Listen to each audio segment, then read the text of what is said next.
Palace. People are being warned not to jump into rivers to cool down following the deaths of 2 teenagers in Tyne and Wear. Charities say at least 20 people have drowned in open water since the start of the month. Each year, around 260 people lose their lives accidentally in rivers, lakes, canals and quarries.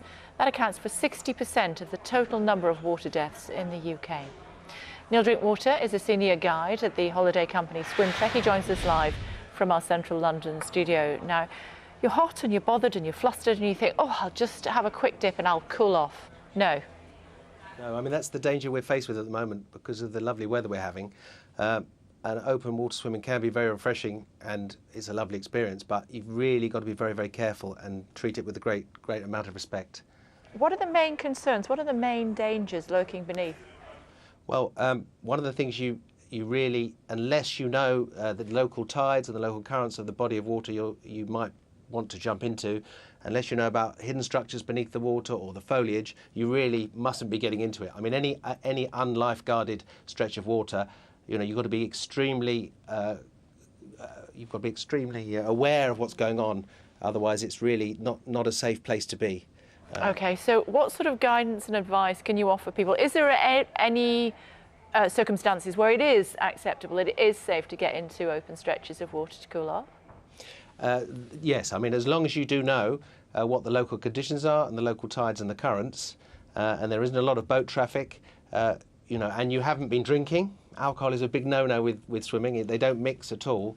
And I guess you're an adult too.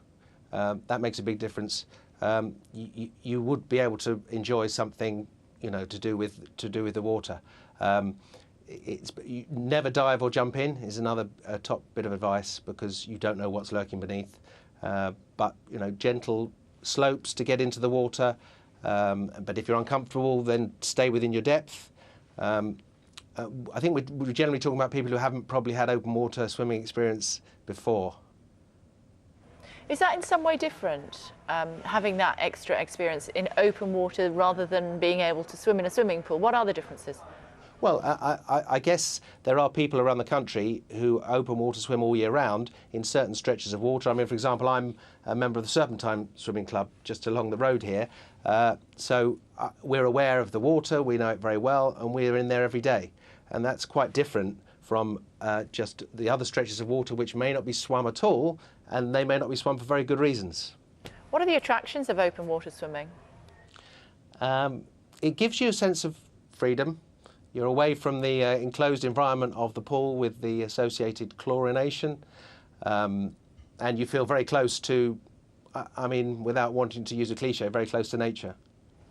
A quick final thought. How many times do people comment on your name, given what you do for a living? The makeup girl just did, so there is definitely a bit of that going on, yes. It's great to talk to you. Thanks very much indeed for joining us. Thank you. High profile.